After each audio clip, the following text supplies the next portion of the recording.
Genesis 47. Isinama ni Jose ang 5 sa kanyang mga kapatid at nagpunta sa Faraon. Sinabi niya, "Dumating na po ang aking ama at mga kapatid buhat sa Kanaan, dala ang kanilang mga kawan at lahat ng ari-arian. Naroon po sila ngayon sa Goshen at ipinakikilala niya sa Faraon ang kanyang mga kapatid. Tinanong sila ng Faraon, "Ano ang trabaho ninyo?" "Kami po'y mga pastol tulad ng aming mga ninuno," tugon nila. "Nakarating po kami rito sapagkat sa amin sa Kanaan ay wala na kami mapagpastulan. Kung maaari po, doon na ninyo kami patirahin sa lupain ng Goshen." Sinabi ng Faraon kay Jose, "Ngayong narito na ang iyong ama at mga kapatid, at ikaw naman ang namamahala sa buong Ehipto, ibigay mo sa kanila ang pinakamainam na lupain. Doon mo sila patirahin sa Goshen. Kung may mapipili kang mahuhusay na pastol, sila ang pamahalain mo sa aking mga kawan."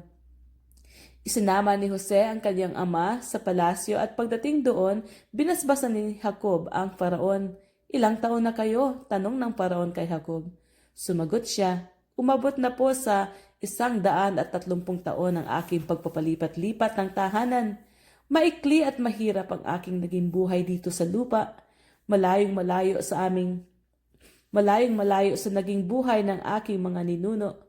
Matapos magpaalam sa Faraon, umalis na si Jacob. Sa utos ng Faraon, ibinigay ni Jose sa kanyang ama at mga kapatid ang pinakamabuting lupain ng Rameses sa bansang Ehipto. Ang buong sambahayan ni Jacob hanggang sa kaliit-liitan ay kinalinga ni Jose. Nang maubos na ang pagkain sa buong Kanaan at Ehipto, at ang mga tao'y hirap na sa gutom, kay Jose bumili ng pagkain ang lahat. Iniipon naman ni Jose ang pinagbilhan at dinadala sa kabangyaman ng Faraon. Dumating ang panahong wala nang maibayad ang mga tao, kaya't sinabi nila kay Jose, "Mamamatay kami ng gutom, bigyan mo kami ng pagkain."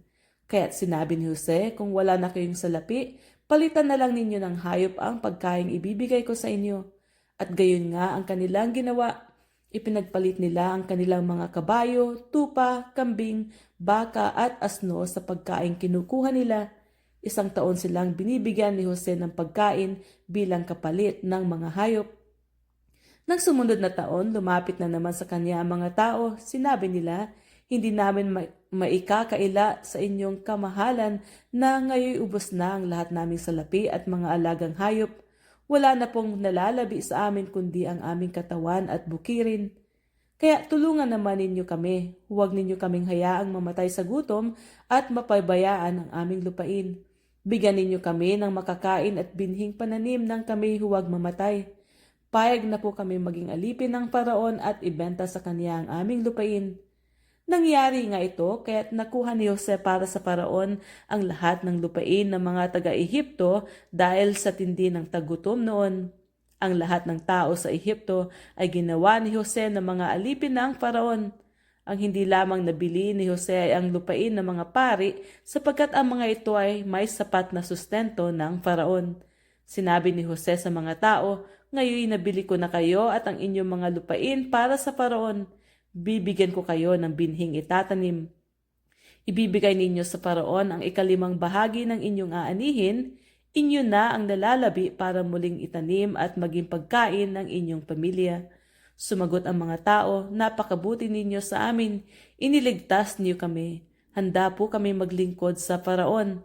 Mula noon, ginawang batas ni Jose sa lupain ng Ehipto na ang 5 bahagi ng ani ay para sa Faraon. Umiiral pa hanggang ngayon ang batas na ito maliban sa lupa ng mga pari sapagkat ito'y hindi saklaw ng Faraon. Nanirahan nga ang mga Israelita sa lupain ng Goshen sa Ehipto, yumaman sila roon at dumami ang kanilang lahi. 17 taong tumiras roon si Jacob at umabot siya ng 147 taon. Nang maramdaman niyang malapit na siyang mamatay, tinawag niya si Jose at sinabi, "Ilagay mo sa pagitan ng aking mga hita ang iyong kamay at ipangako mong magiging tapat ka sa akin at hindi mo ako ililibing sa Ehipto.